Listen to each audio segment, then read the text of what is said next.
Good afternoon, everyone, and welcome to today's Strong Community Select Committee on the 12th of January. If we can start with apologies, we've only had one apology, and that's Councillor Guppy. Declarations of interest we'll do as and when. And with regards to housekeeping, if we can keep videos off unless we're speaking, that'd be lovely, and microphones off as well. And try and limit the chat in the bar, because obviously our public that are watching can't see what is being said. And can you please use the raise hand facility should you wish to speak. So we're here today to review the third phase of the social justice strategy before it goes to Cabinet. So I'll now hand over to Kath Fallon, who's here with her team today. Thank you. Good afternoon, Chair. Good afternoon, all. I'm Kath Fallon. I head up Enterprise and Community Animation for the Council. And we're just going to walk you through our revised social justice strategy, our proposals for this.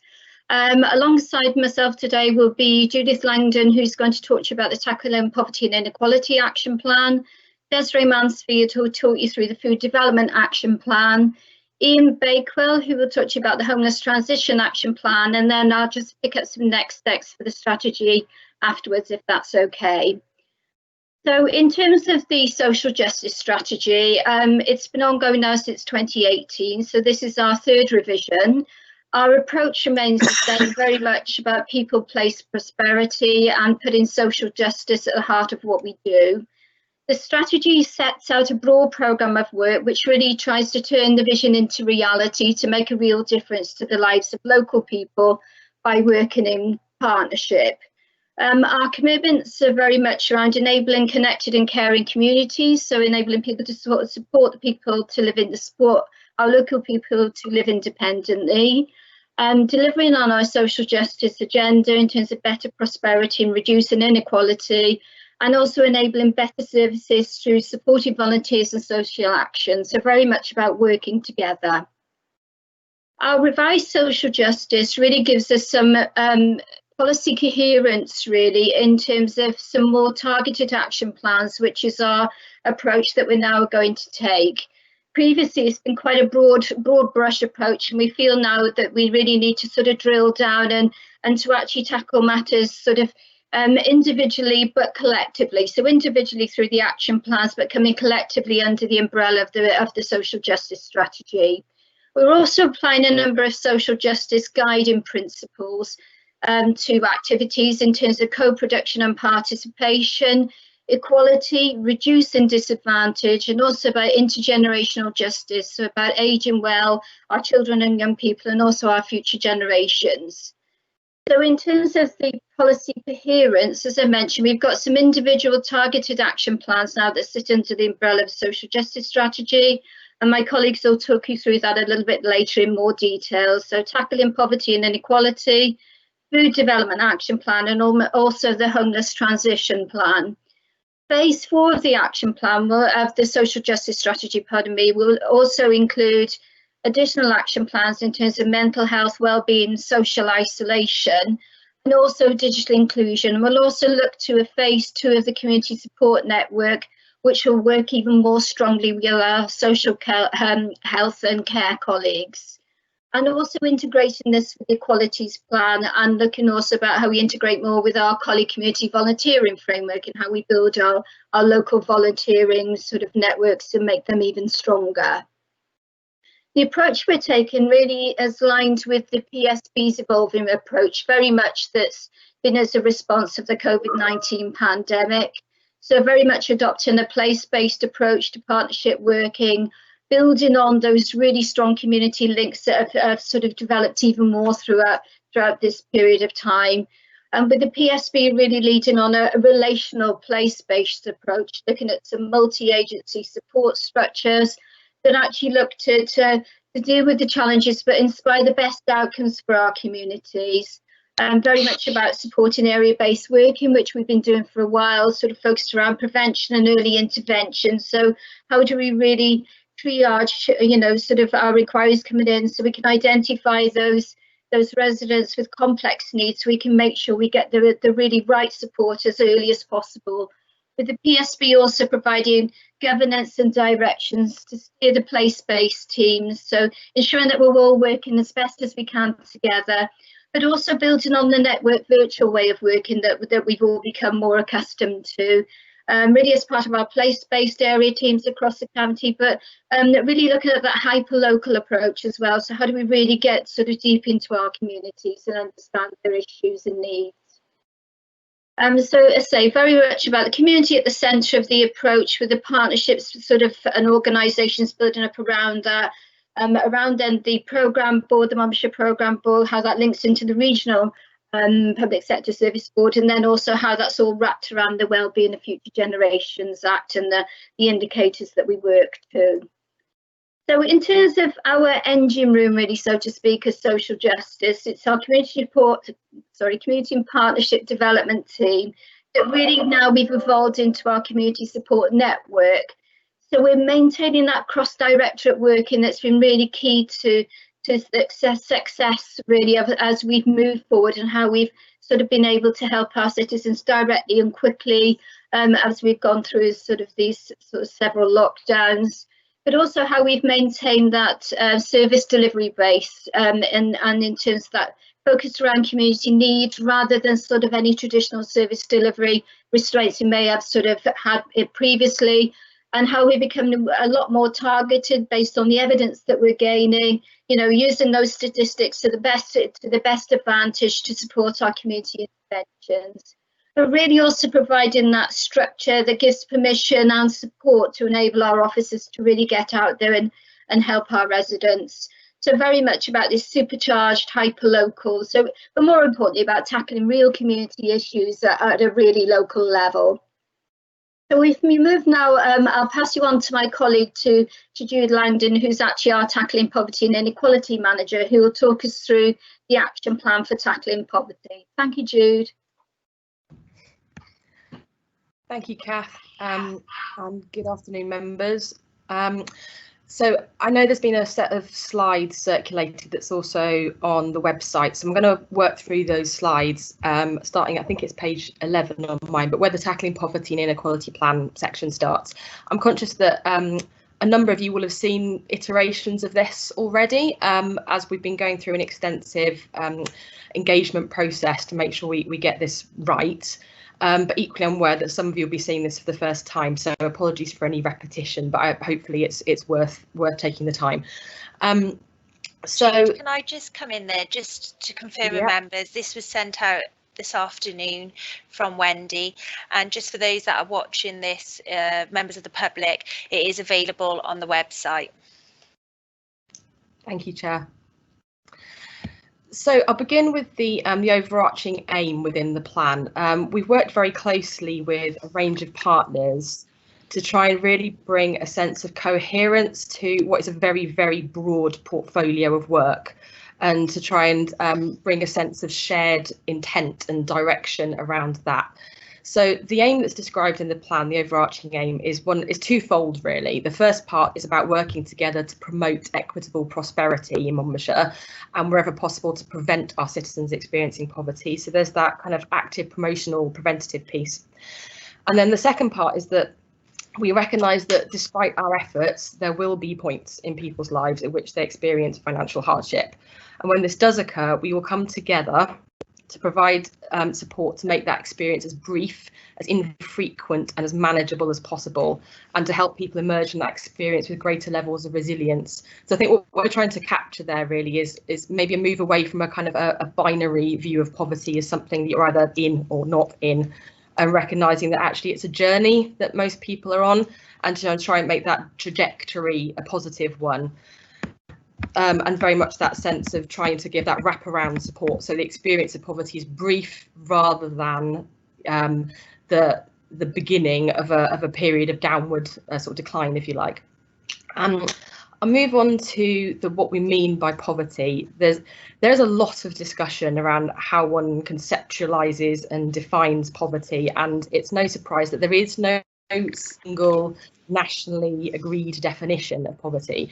The tension often boils down to statistical measures which are very trackable and which give you a clear sense of that movement which I've just described, but are very much based around kind of income measures and perhaps don't actually in reality adequately capture the reality of the lived experience of poverty, which is more complex than simply household income. So after a lot of discussion within the action plan, we're proposing to adopt the Joseph Roundtree Foundation definition, which I've set out in the slides, and is simply when a person's resources, mainly their material resources, are not sufficient to meet their minimum needs, and that includes social participation. So we tend to use that as our primary definition, but and I'll talk a bit about it in a bit. We will be supplementing that with a basket of statistical measures that perhaps help illustrate the reality of that experience. So moving on, we have, as a collective of partners, identified 5 key priority areas for this initial phase of the plan. Just to be clear, this is a set of priorities that is relevant and timely, we feel, for the moment, but we do not necessarily intend to be set in stone, and as with any good action plan, that will keep under regular review. But those priorities are in no particular order: employability skills and employment support, for reasons that I think are very, very obvious given all the effects of the pandemic and the impact upon employment. Children and young people, again, very much with the pandemic effects in mind. So that's covering everything from the impact of lockdown upon young children and kind of speech and language acquisition, and through to kind of there's been an awful lot of topicality around free school meals provision, for instance, different access to learning and digital devices during lockdown, all the way through to youth homelessness, and a lot of other activity in between. But just to give you the sense of the breadth of that topic area. We've prioritised mental health. Again, I think it will probably be quite apparent why that is, but the link with poverty is really important here, in that mental health and poverty can become quite circular. So mental health is both a cause of poverty and an effect that can become quite an unpleasant vicious circle, and one we would hope to be able to arrest by working in partnership. The 4th priority is around tackling the effects of inequality. This is probably the least developed area at the moment. I think this is the area where we're not really building on a bed of existing activity, but feels very important in a Monmouthshire context. I think this is really about that particular Monmouthshire characteristic of poverty, about what it feels like and what the experience is of experiencing poverty and financial hardship in an environment where there is a great deal of wealth, and where that poverty is very dispersed and not always kind of aggregated into particular localities. This obviously is sometimes aggregated, but there is something about looking at our service provision to make sure it really matches that picture. The final piece is around, I'm not sure the words are quite right on this yet, but we've kind of loosely badged it crisis prevention, which is essentially that idea of helping people to access the support that is there at the earliest available opportunity, and recognising that there are a lot of people in the system at the moment, or who are kind of entering the experience of poverty, who have never been here before, and are experiencing this for the very first time and don't know where to begin accessing the considerable support that does exist. So it's very important we make that accessible. Just before I move on, and then you will see that sitting down the side are 2 themes that weave through all of this. We thought about having these as distinct priorities, but they feel too relevant to everything else. So the first is co-production, which fits in very much with what Kath was just saying about that approach of how we work with our citizens, and citizens experiencing poverty should be no exception to that. Actually, any system design, system changes we are making should be made with their voices at the centre. And finally, housing, because the importance of a secure, good quality home underpins everything. So that in turn will weave through everything else I've just talked about. Moving on to the next slide, briefly, I've tried to conceptualise the structure of how we are tackling some of these issues. You'll see there's a set of concentric circles, which is really this idea that we recognise we actually have to operate on all these different levels. So if we are serious about addressing poverty, it needs to be person-to-person support at times, whether that's through work coaches or the provision of food through food banks, but very much at that kind of household level.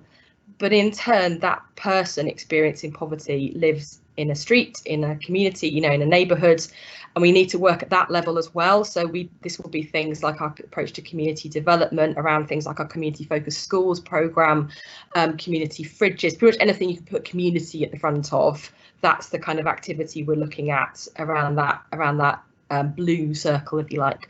That in turn sits within the wider county provision. There are whole county programmes that speak to this agenda, for example, around kind of our FSM strategy, our rural development programme. And finally, there are levers that we perhaps don't have our hands on as a local authority. You know, some of these structural issues that exist at a regional and a national level, but that's not to be defeatist about it. Actually, we can influence, we can lobby, we can build partnerships where appropriate. Moving on, I won't say a huge amount about the slide relating to the governance around this, but I suppose I just wanted to partly give some assurance that this is very much integrated into existing governance structures. It's very much part of the public service board infrastructure that Kath described. But we're also working very closely with that place-based approach as well. So where the local community networks have been established, although they aren't set up with the purpose of tackling poverty, what we found really early doors is that people in our communities really care about their communities, about people around them, and they want to act, and they want us to give them the structure that they can come together and to be able to make a difference. So those place-based networks are very much integral to. And then also you'll see that there is also an action group that sits against each of those priorities I've just described that are very much about the kind of the doing and the delivery. I won't talk through all the examples I've put, but I've given some examples around why it is we need to work in partnership. And obviously, on one level, this is a Monmouthshire Council plan, but in reality, if we want to make a difference and if we're serious about making a difference, partnership working is very much where it's at, whether that's working across statutory partners like health, police, etc., but equally with our third sector and local communities. And then finally, just by way of illustration, I've sort of given some examples of some of the statistical measures that we're going to be drawing upon to, I say measure success, I'm not sure that's even quite the right term. I think to track the difference we're making and to make sure we are understanding the reality of and the complexity of that reality of poverty across the county. So examples there around kind of housing gateway referrals, food bank vouchers, FSM entitlement, etc. But I'll just conclude by saying, kind of almost back to where I started, that we know that poverty is a really qualitative experience at heart. It's not, a straight up measure of what your household income is. It's very much about the extent to which your resources allow you to in society in a way that we would all find socially acceptable. And actually to do that, we really need to work with our communities to develop that kind of storytelling approach and a narrative that really captures that lived experience, deepens our understanding, and allows us to make changes that are actually meaningful. So that's my input around I believe Des is going to speak next about the food action plan.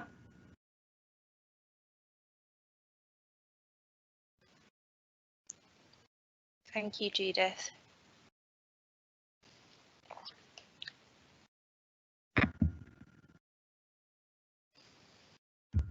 Hi, can you hear me? Yes, you can.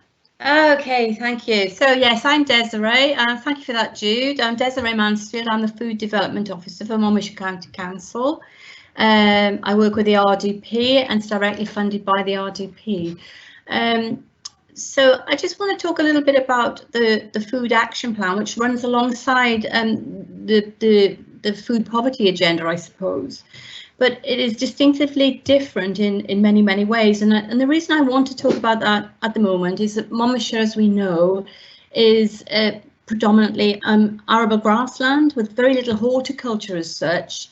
And although quite often we're referred to as the food capital, our reputation goes before us with the very distinct nature of Monmouthshire's restaurants and food growing concepts, etc., farmland.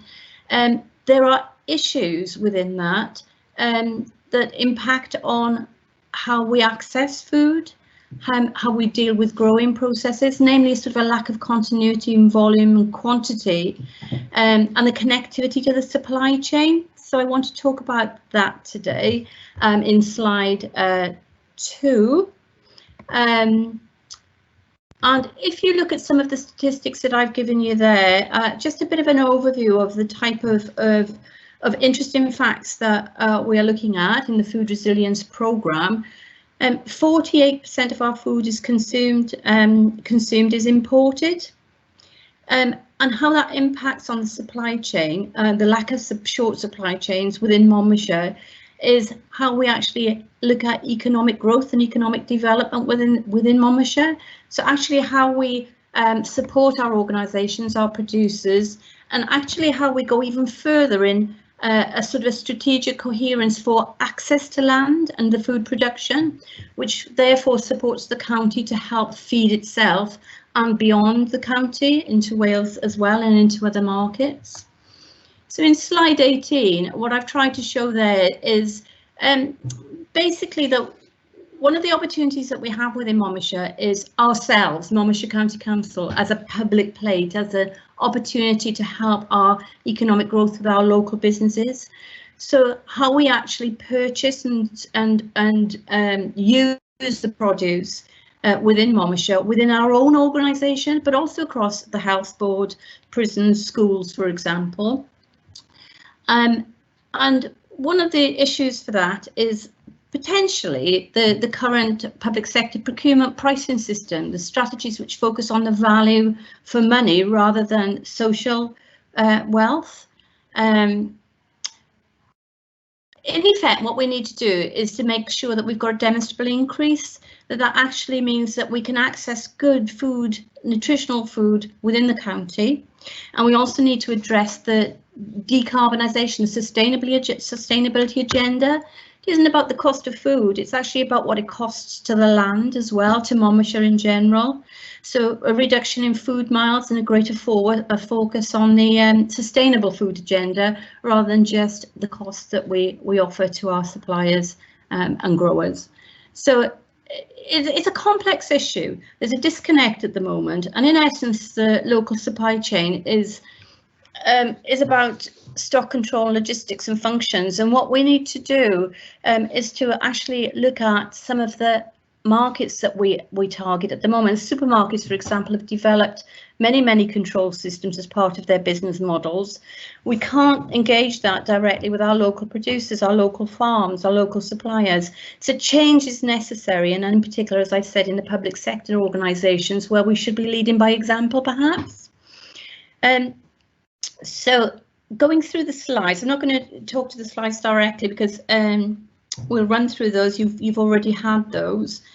What we're trying to do at the moment is look at the vision for Monmouthshire, look at the action plan that we've put in place, which is a first. We've never had an action plan such as this, which will look directly at the continuity of supply and the quality and competitive pricing, all key components.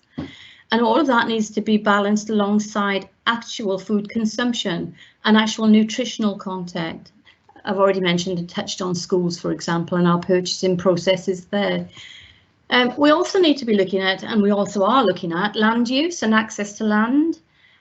Currently, there's probably about a fifth disconnect within land access, and basically knowing what we need to do with basic food. So that includes cookery, parenting, and access to food itself.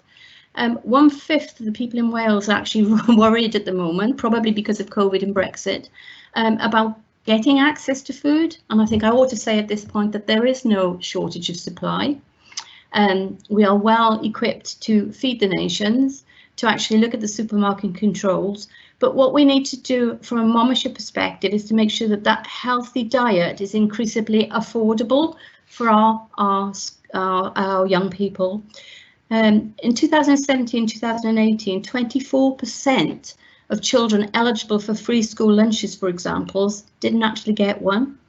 The statistics for secondary schools are 31%. And there are many, many reasons for that, whether that's knowledge about gaining funding. As Judith mentioned earlier on, it's quite evident at the moment that the Rashford exercise that's been taken across the nation about free school meals for all is something that we all need to be looking at. But access to those free school meals is difficult as well, particularly in rural areas. So it's one of the things that we're looking at currently with our nutritional values and our social enterprise developments. We're looking at different elements of access to food, as I said, in addressing these issues, such as developing food larders across Monmouthshire. We've currently some funding in place to develop these and to actually work directly, as Judith has just mentioned and Kath mentioned earlier, at the heart of this is community. There are huge issues, they are complex issues, but as we look granular and looking at the development and delivery of the support in the county, what we're actually doing is not just influencing and moving and helping the communities to work with us and us to work with them, but actually influencing the strategic agenda as well.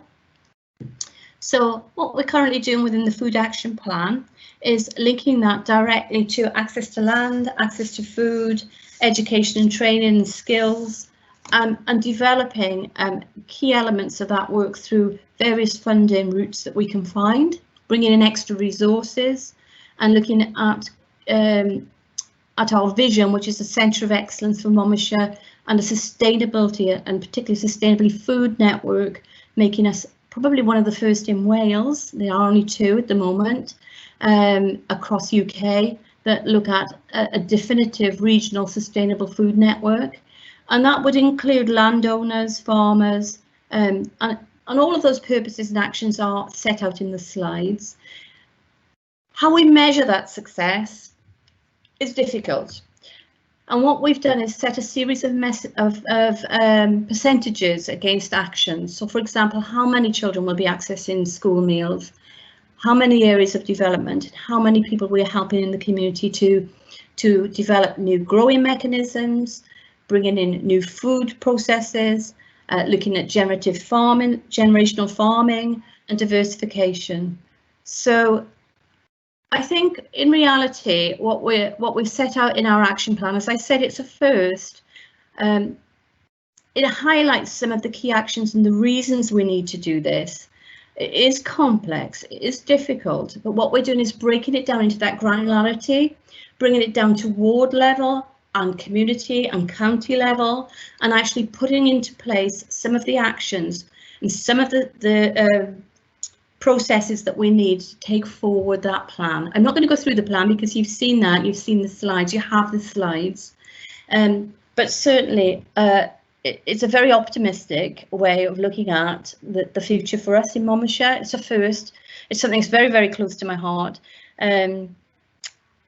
And yeah, I don't think there's much else I can say on that, really, Chair. I hope that sort of covers the slides, and certainly would be able to answer any questions that anybody may have. Thank you, Desiree. Do you want to go ahead and answer questions, or is Ian going to come in next? I think Ian's going to come in next, and then we'll take all the questions at the end. At the end, that's absolutely fine. Thank you. Good afternoon, everyone. Yeah, I'm Ian Bakeland, the Housing Communities Manager for the Council, and homelessness sits under me as part of my responsibilities. And so what I was looking to do is just bring you up to date with the circumstances really behind the action plan that we're developing. I mean, basically, the start of the current situation is Welsh Government required the council to ensure that nobody was sleeping rough due to the COVID crisis. So from March last year, we've been accommodating basically anybody that walks through the door who has been homeless, and to ultimately prevent that ultimate rough sleeping, and that's basically Welsh Government have issued subsequent planning guidance requiring us to continue to support those that we have in temporary accommodation, and they're working to a new homeless vision for Wales, and we're now talking about improved quality and availability of accommodation. We're talking about homelessness should be brief and non-recurring, and at the core of that policy is rapid rehousing. And there's been a change of language as well.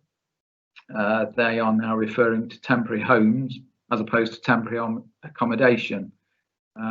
So that's creating an emerging and evolving policy framework that we're required to work within.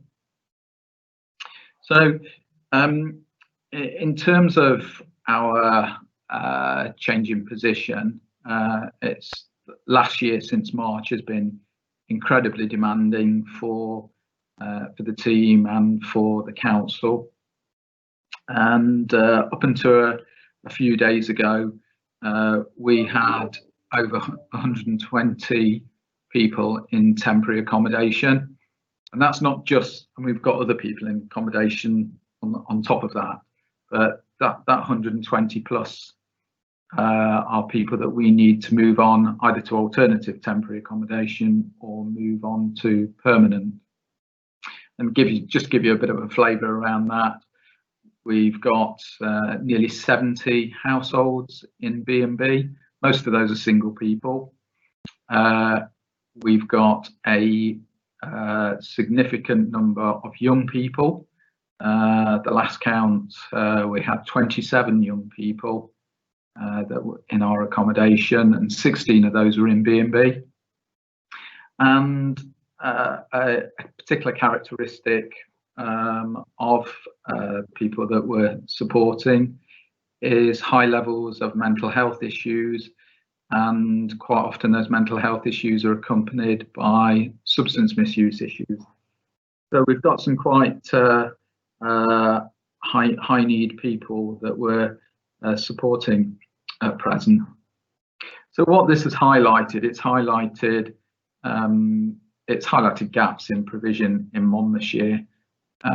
So we now are required to provide self-contained accommodation. We haven't got any self-contained family accommodation.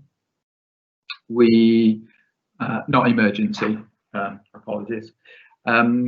We had limited accommodation for young people. Probably most of you are aware that the solace schemes that operate in Chepstow and Abergavenny, they won't take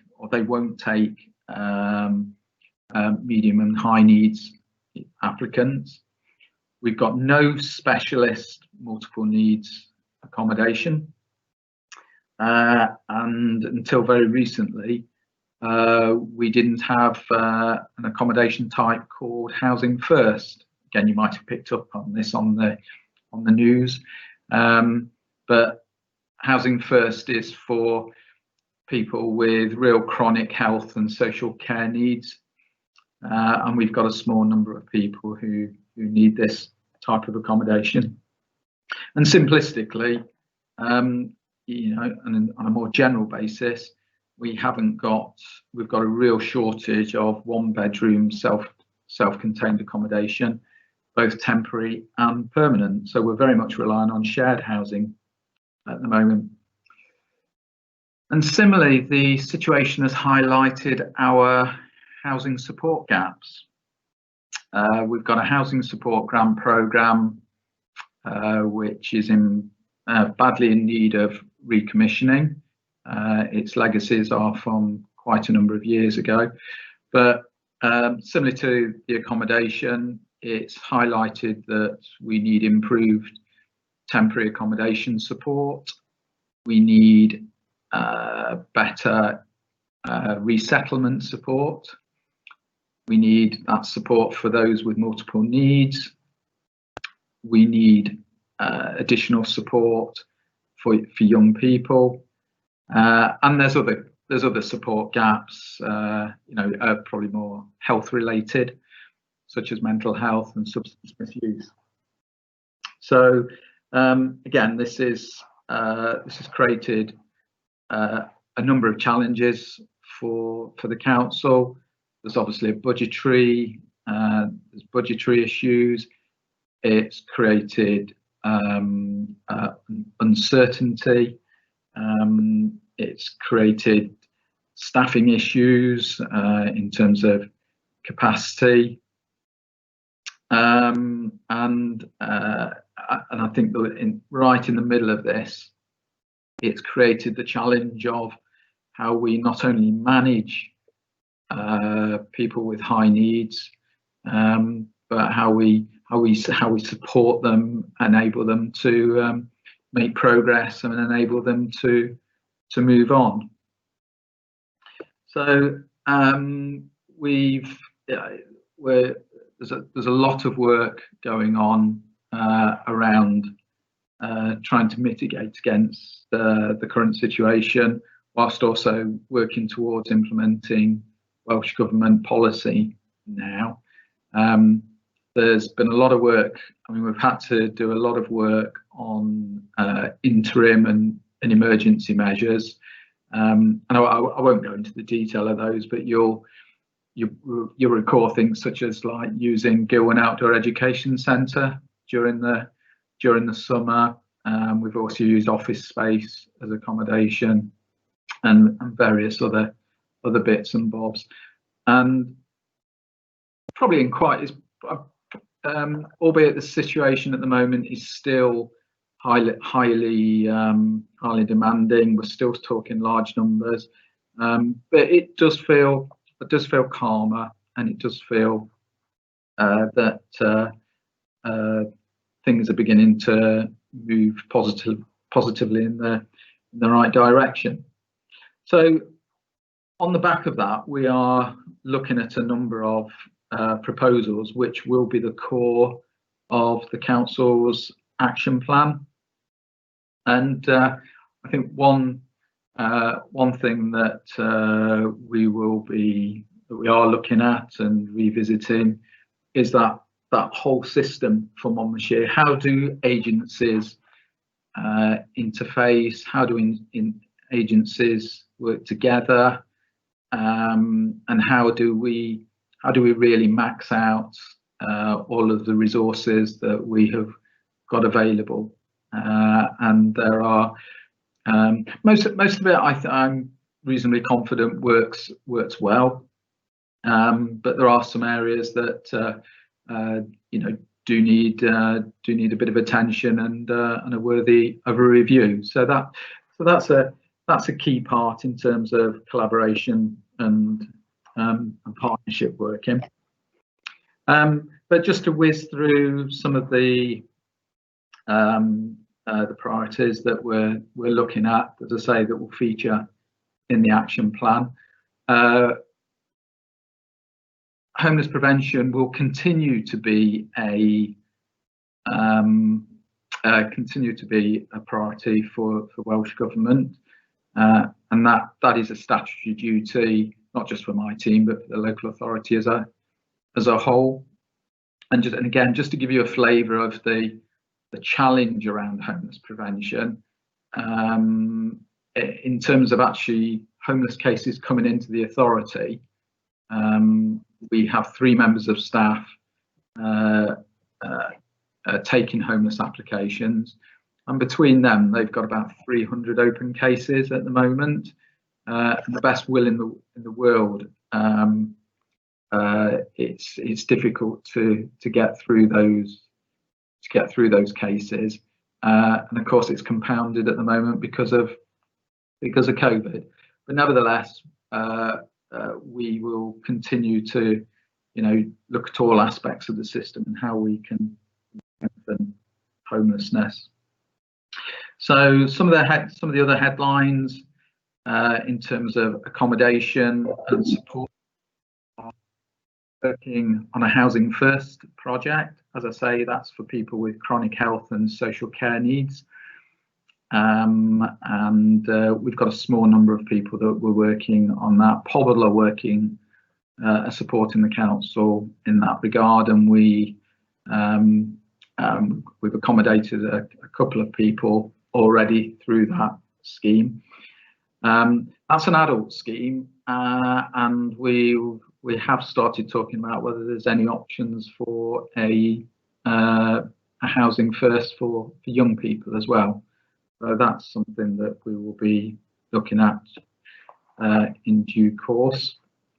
Also with Pobble, we are working with them in respect of one of their existing schemes to remodel it to enable us to place young people of all needs in their accommodation, and to have some move on accommodation to go alongside with it. So we're doing that in Chepstow with Pobble, and I think that's quite an exciting scheme, that is, and the potential. And we've got some grant from Welsh Government that we're looking to make improvements to the building, particularly around creating self-contained accommodation. We're working to increase emergency family accommodation. We've got a number of units coming available in Caldicott very shortly, and we have earmarked a potential scheme in Monmouth for some flats. Again, that's quite early days with that, but if we once this accommodation is up and running, that will give us not only more units of family accommodation, but it will also significantly improve the quality of the accommodation that we provide. I'm very keen to have a multiple needs scheme in Monmouthshire. As I said, we're supporting some quite a number of very high need people with very complex circumstances, and we, as an authority in a county, we are at a disadvantage because we are most definitely lacking this type of provision, and we've earmarked a property. We've earmarked the reconfiguration of our hostel in Abergavenny, in Monmouth. So again, still early days, but that's something that we are working on, and obviously we need to get support to accompany that project as well. But that will be a project that we're looking at very shortly, and ideally I'd like something north and south, you know, two schemes of, you know, probably no more than 5 or 6 for each scheme. So that will be a key project, and just more generally, that's increasing our levels of temporary and permanent accommodation. So our housing association partners have been brilliant in that regard, and we've got a number of schemes in the pipeline that say some are going to start coming online. One scheme in Chepstow should come online in February.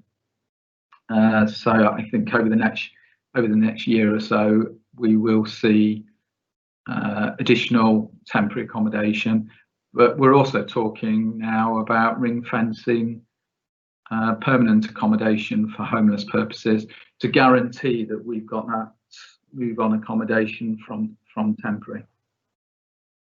And the other side of things will be, again, I consider that we've been successful with regards to the private sector and identifying private sector opportunities. It's been low, the numbers, but we know that Monmouthshire is a very challenging market in terms of the private rented sector, because we know we're a heavy commuter area for professionals, and market rents are very high in Monmouthshire, so it does make it very challenging to access private accommodation. But it's still another area that I consider that we need to continue working on. And then lastly, the situation has been incredibly demanding from a staffing context, and obviously during the period it's made it more challenging because of self-isolating staff, and we have been talking to senior management about the possibility of increasing the staffing resource for the housing options team. And that's to cover all bases, both the homeless assessment side of things, the accommodation side of things, and project development, because we are in a position of project overload at the moment, so lots to do and not many of us to do it. So I don't think really anything, there's not really much else to say, except that out of all that, we've agreed three priorities, and those priorities are young people, accommodation and support, multiple needs, accommodation and support, and the strengthening of homeless staffing. So thank you very much, and obviously happy to take any questions. Thank you all. Kath, do you want to come back in, or are you happy for me to hand over to members to ask questions now?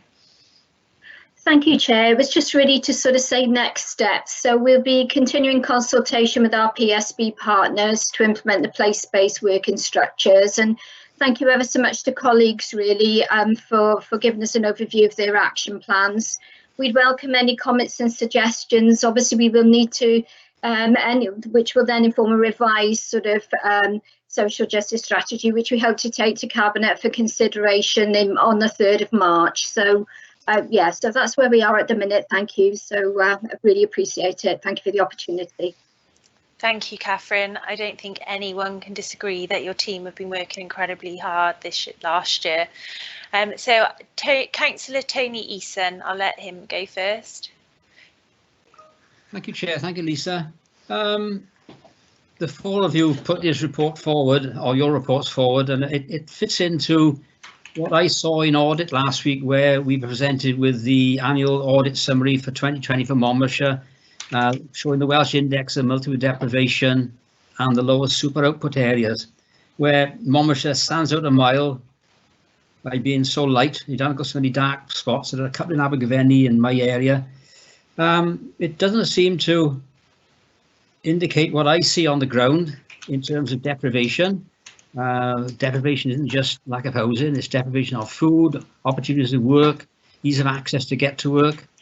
I don't know whether Mark Gatehouse is in on this on this session, but I think that to read the annual audit summary for Monmouthshire indicates that Monmouthshire is doing pretty well. Well, I know full well from the officers' reports that it's not doing as well as this report tends to indicate.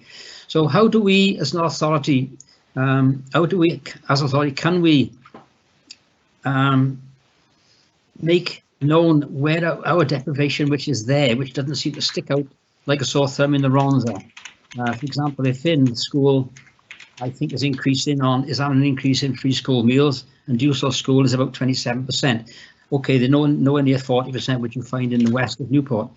I don't know whether any of the four officers have got any, was four who on it, have got any comments about my thoughts on that index of deprivation, which I think fits in with what you've been talking about today. Thank you. Chair, can I say a couple of words about that, if that's okay, in response to Councillor Eason? And I very much thank Councillor Eason for those remarks, because I think what he's describing very much mirrors absolutely what officers see on the ground, and I imagine what members do also. And I think this comes back to what I alluded to in part of my presentation, was this dispersed nature of deprivation in Monmouthshire.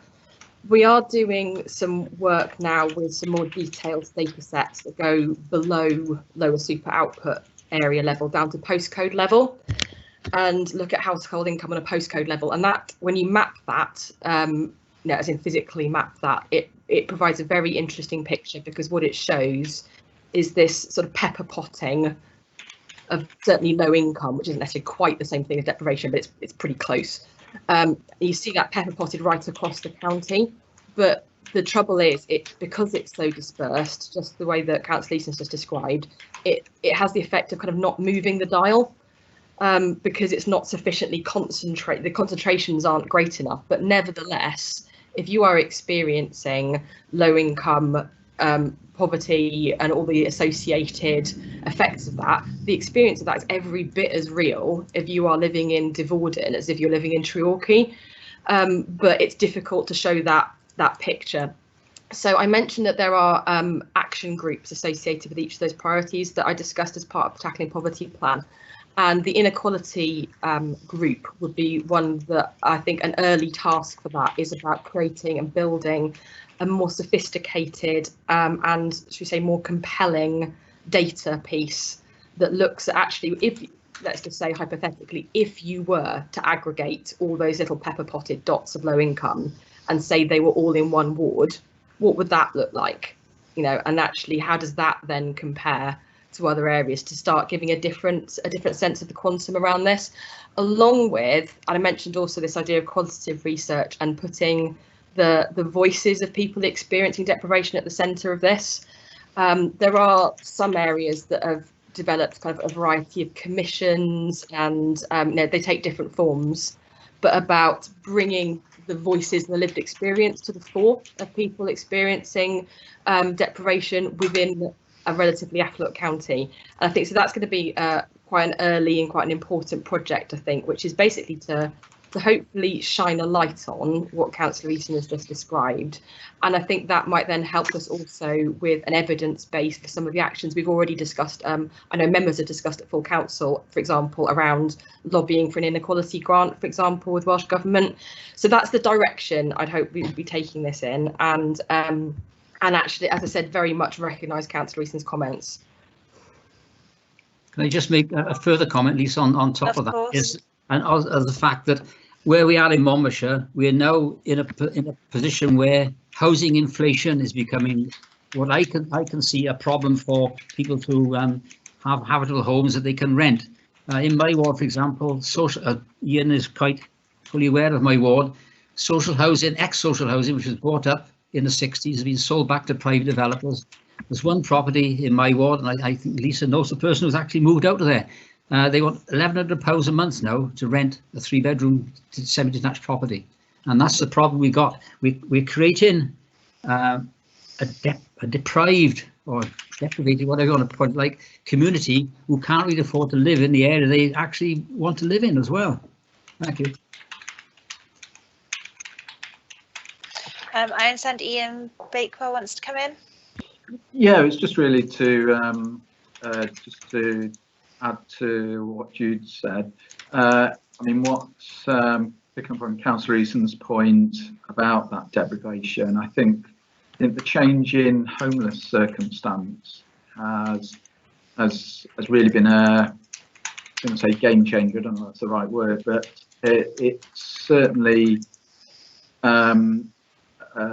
flushed out and highlighted a lot of hidden situations that we would have experienced probably for a long period, because we are now dealing directly with a significant number of people who, without doubt, fall into the category of deprivation.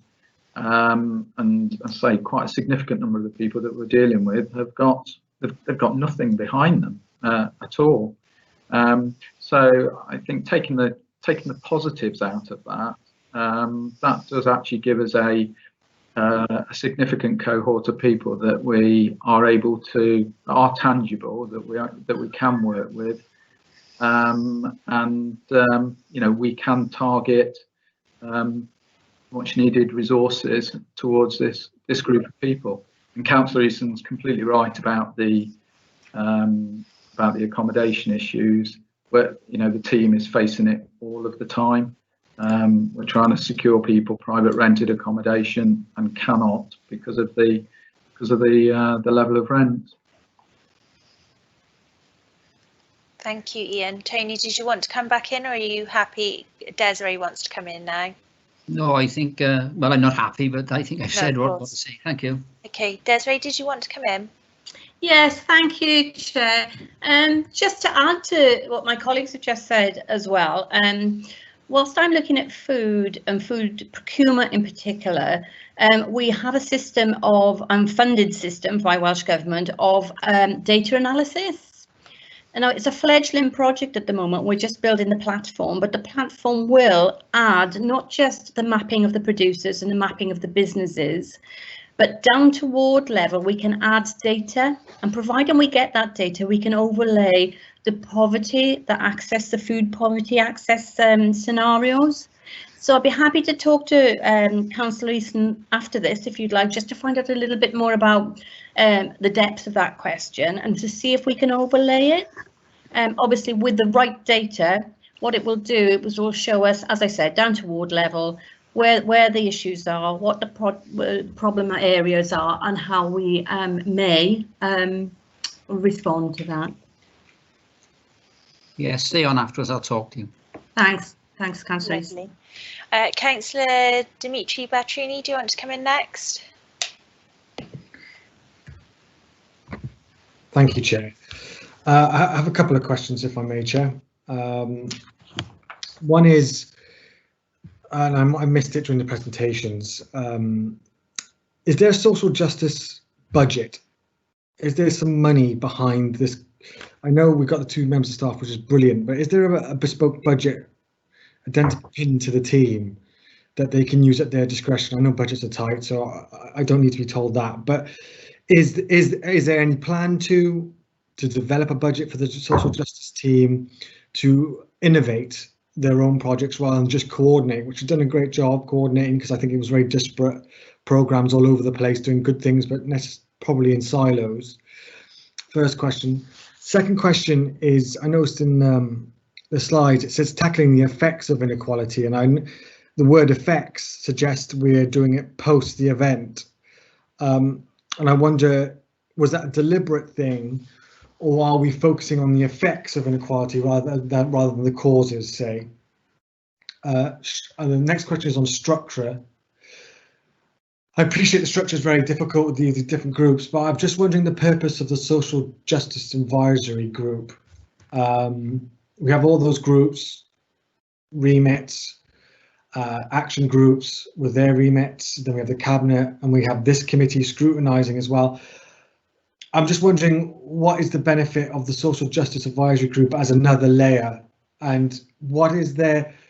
They don't have any statutory function, as I understand it. Can they change something? Can they? I don't understand quite the purpose, other than a sounding board, and I'm not entirely sure the quality of the sounding board either. The measure, fourth question, the measure of inequality is fiendishly difficult. I know on the slides it puts an attempt at that, and I know Councillor just talked about LSOAs, but we can also talk about income gaps between communities on MSOAs. Then that's from my report. I wrote, feels like a lifetime ago. You can determine, at least on annual income, the gaps even between towns. So the example I picked was on Chepstow. I mean, a 20 grand difference between the wealthier part of Chepstow compared to the poorer part. And we could develop that data as well to show how big the gap is and possibly how we can measure it being closed. And it's not about bringing people down, it's about bringing people up. I'm quite keen to advocate that the next question is on Ian's. Talked about, and rightly, short-term focus of housing, but what's his vision for long-term housing? Because I know we've got the LDP, but to really make an impact, we have to think about the long term. There's so much housing we have at this moment in time. What's the big plan to really make a dent in the long term or medium to long term, building affordable homes? I know the investment committee have announced a possible pilot, and I think it's in Caldecott, I could be wrong with that, or Roggett. Is that the vision, which was advocated by a motion I put back 2.5 years ago? Or is it part of a wider plan? I would just like some info on that. And lastly, pleased to know, Chair, because I was listening to everyone, on the food poverty plan, I saw some actions and what the council can do directly. There's no mention of county farms, and I thought that was curious, given we own so much land. Do we not see a vision, and do we not see a role for them to play, and or are we legally bound from doing that? I just thought it was curious how we have farms, they're council owned, but we don't seem to include them in the food poverty plan. Thank you, Chair.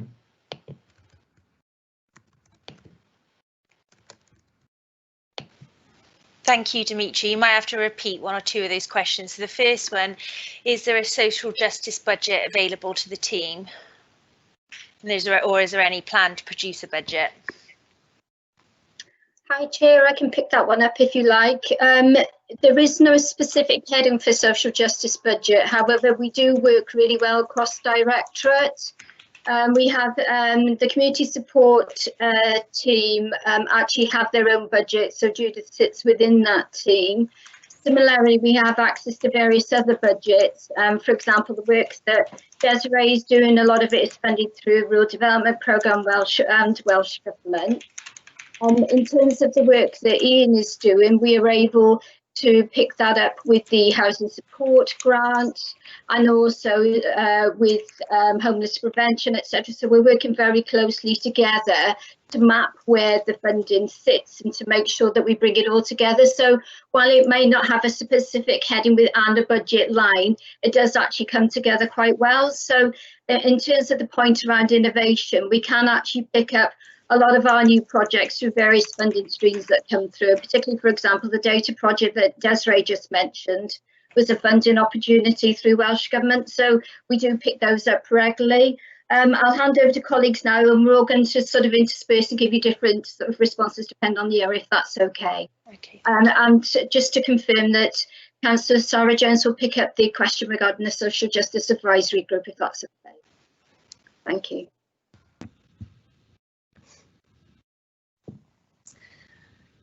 Chair, is it okay if I come in around the point around the causes and effects of inequality? Yeah.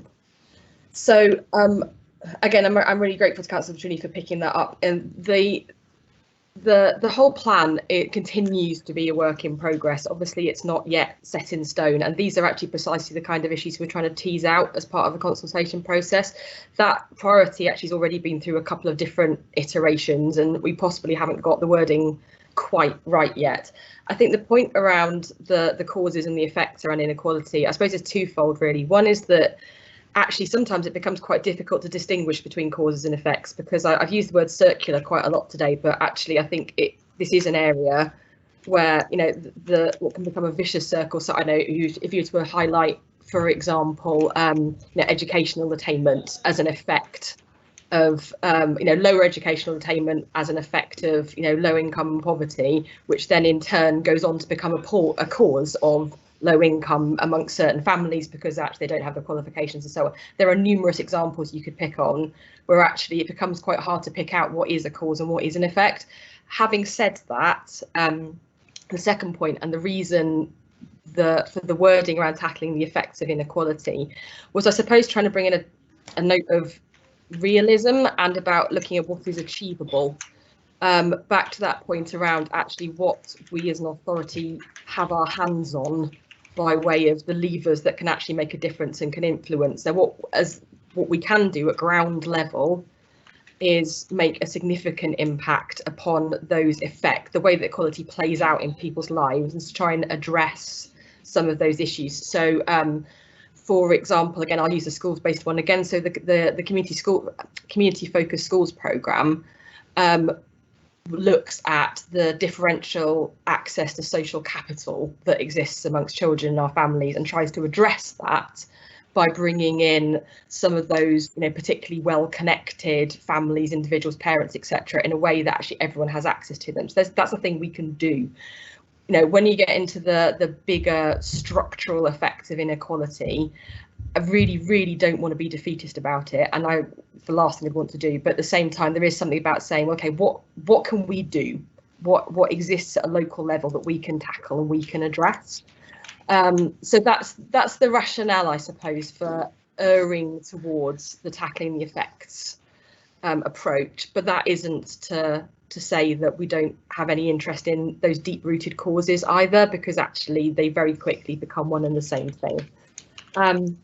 Perhaps also, if it's okay, I'll also just pick up on the point around the measurement of inequality. Again, really grateful to Councillor Bashir for highlighting that point around the measurement at MSO level. There are many measures that illuminate the reality of inequality. At the same time, I think Councillor Trini's already kind of alluded to the fact that each of them taken in isolation tend to be quite unsatisfactory and never quite tell you the whole story you're looking for. So it is very much about trying to bring together a sophisticated suite of measures that collectively paint this picture and this reality. And some of that will be at county level, some of it will be MSOA. And as I said, to be honest, personally, the piece I'm probably most excited about is this postcode level data, because I think actually that starts to show that real picture of inequality in Monmouthshire, which is where you have these very small, barely even a pocket of poverty. Often it's, you know, it's a household or two that exists in relatively affluent areas. But I think combining all those things, I think there's scope there to do something really interesting that I hope will really move us forward in our understanding around inequality. Thank you. Thank you, Judith. Can I come in there, Chair, on the last part of that question? Councillor Bartolini's mentioned the county farms and also a discussion about the data project that I mentioned earlier on. So they are all linked, and I'm really pleased that this has been brought up. We do own county farms, but quite clearly they're under contract to resident farmers. So there is a discussion, and I've long been wanting to use one of our county farms as an exemplar. Our vision for Monmouthshire is that we are exemplar in our food production and food action and access to land. So whilst I've been looking at county farms, as I understand it, the direction of the council in the past has been to look at the value of the land and the contractual perspective. So how long those residents at those farms hold those contracts and how we extend those contracts, or potentially whatever the choice of the council is. So our estates are currently looking at various issues linked to the use of the land that the farms are on, and actually continuing that farming perspective. So I've gone outside the county farms in this case, and we're looking potentially at linking landowners with potential growers, rather than using our county farms, which are tied into that contractual agreement. So what that means, we're working with something called Community Farming Trust at the moment. We have a project in place which is building resources for farm entrepreneurs. And actually what tends to happen is people come to us in the council and say, look, I want to grow. You've got all this land in Monmouthshire and it's not in our gift to use it or to give it. So that's why we're using that linkage with landowners in particular. So that's outside the county farms, but it would be lovely to just relook at where we're going with that, but that's the council's prerogative. So that's the one thing. With the data project, just to go back over that, so currently that project is, as Kath Allen said, is funded by Welsh Government to look predominantly at procurement and land use. And that particular piece of work also includes the food poverty agenda, because obviously access to food within our county is one of the biggest issues, fresh nutritional food. And that includes through our schools and through our land use as well. So what we've done so far with this project, and it's a fledgling project, it's only started in November, is we've built the platform, we're now inputting the data and we're overlaying that with some of the data that shows the potential black spots that Councillor Easton mentioned earlier on, and looking at other data which reflects then into how many free school meals are offered at a granular level, where the interventions should be. So again, I think what would be really, really useful is perhaps outside this meeting is we look at that piece of work so that you can actually understand, or our councillors can actually understand what the depth or use of that piece of data could be. So I think that's outside here, to be honest, Chair, but it can be done with the right data. Thank you. Dimitri, before I move on to the Cabinet member, do you want to come back to Desiree or Judith? Not particularly, Chair. Okay. I do have concerns, but to be honest, I'm not willing to die in a ditch on them. We'll see how this plays out, won't we? Okay. Councillor Jones, would you like to come in? Thanks, Chair. I struggled a bit with the internet, but I think the question was around the purpose of the Social Justice Advisory Group. And I think Councillor Petrini mentioned, oh, is it just a sounding board? I think a sounding board is a really important forum for this piece of work because it's so vast and so huge. And yes, we've got Select, and that's a really important forum for the scrutiny aspect of all our work under this remit. But I think the advisory group gives that layer of, as I say, providing a sounding board, but helps with the ideas around policy formulation, exchange of ideas. And, you know, a number of members of this committee are on that advisory group. And I, for one, as Cabinet member, find it extremely helpful to be able to run ideas past at an early stage, as indeed all these plans have gone to that advisory group back at the end of last year. I think you mentioned you weren't sure about the quality of that group. Well, I think that's possibly a bit subjective because, as I say, I, for one, find it very helpful. But I think it's an important part of the whole governance structure, personally. Thank you, Councillor Jones. Ian, do you want to come in on his question with regards to long-term vision for the housing?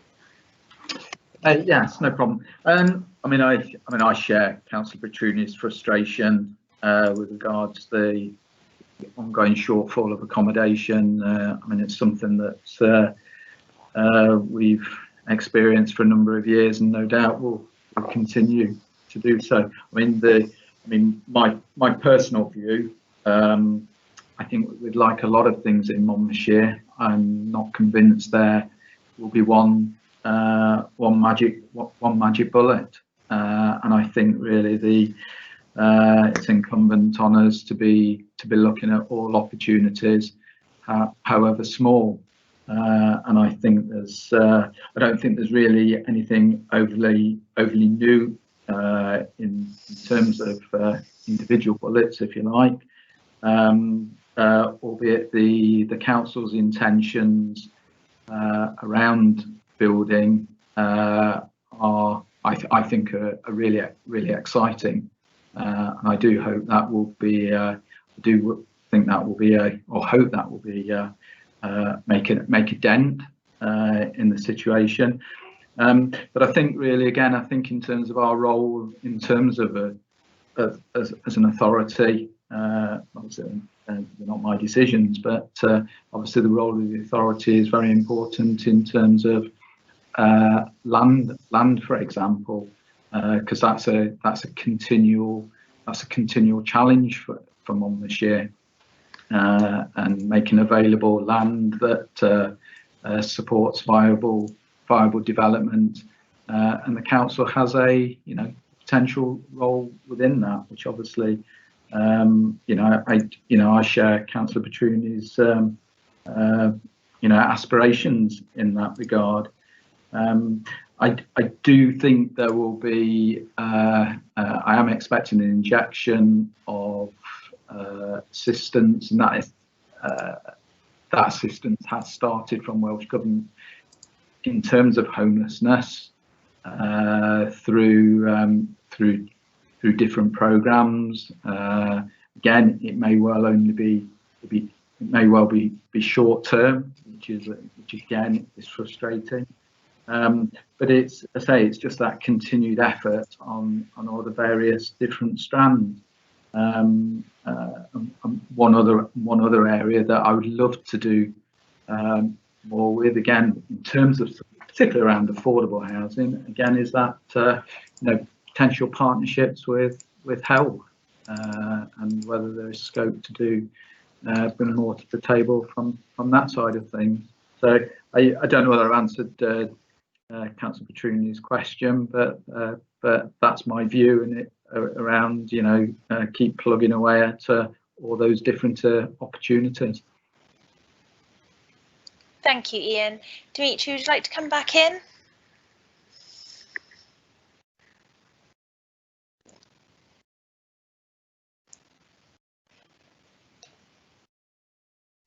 Is my screen frozen? Can everyone hear me? No? Okay. Members, are there any more questions? No?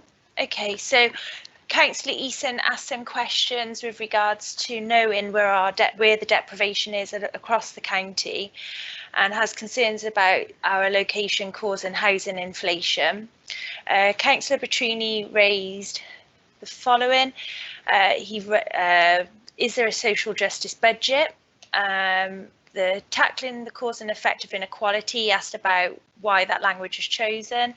The purpose of the social advisory group. He also wanted to see a measure of inequality and income gaps, and what is the long-term vision for housing and food poverty, no mention of county farms. Are there any more questions now? No?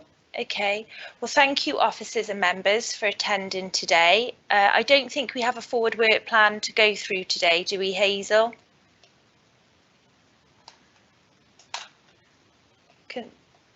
Hello? Sorry, Chair, I had issues with the sound there. No, because this is a special meeting, we don't take the forward work programme. Okay, lovely. I thought I'd lost everyone then, and I was just talking to myself. Thank Lord that it hasn't. So thank you everyone for attending today. Thank you, officers, and thank you, Councillor Jones, for attending. I will let you all go, and I call an end to this meeting. Before you all go, yeah, okay, sorry. Go on, Tony. Yeah, before you go, we got the next council meeting or cabinet on March the 3rd. Is there any interim position where we are with this? Kath will answer, I expect. Kathy, you still on? Yes, of course. Where we are, it's if you'd like to send us any comments, and we can feature them into the overall report, really. So any comments would be very welcome. So we'd appreciate that. I think we've had a couple today. Chair, can I quickly come in? Sorry, it's Sarah here. Just to say as well that we've got a seminar at the end of this month focusing particularly around children and young people wellbeing. Sorry if it's been mentioned. I say my internet's been awful this afternoon. And again, that'll be a really useful opportunity both to feed into this piece of work, but also you'll notice in the cover report it talks about having a mental health, a wellbeing and recovery plan as a key document to come out of the social justice strategy. So again, really welcome anyone's thoughts as part of that seminar or in the future. Thank you, Zara, for letting us know that, because that's going to be incredibly important going forward in light of this. So yeah, I'll attend that cabinet meeting as well. So I think I can let you all go now. Thank you very much. It's good to be back in 2021. Thanks, Chair. Take care. Bye. Take care. Bye. Bye.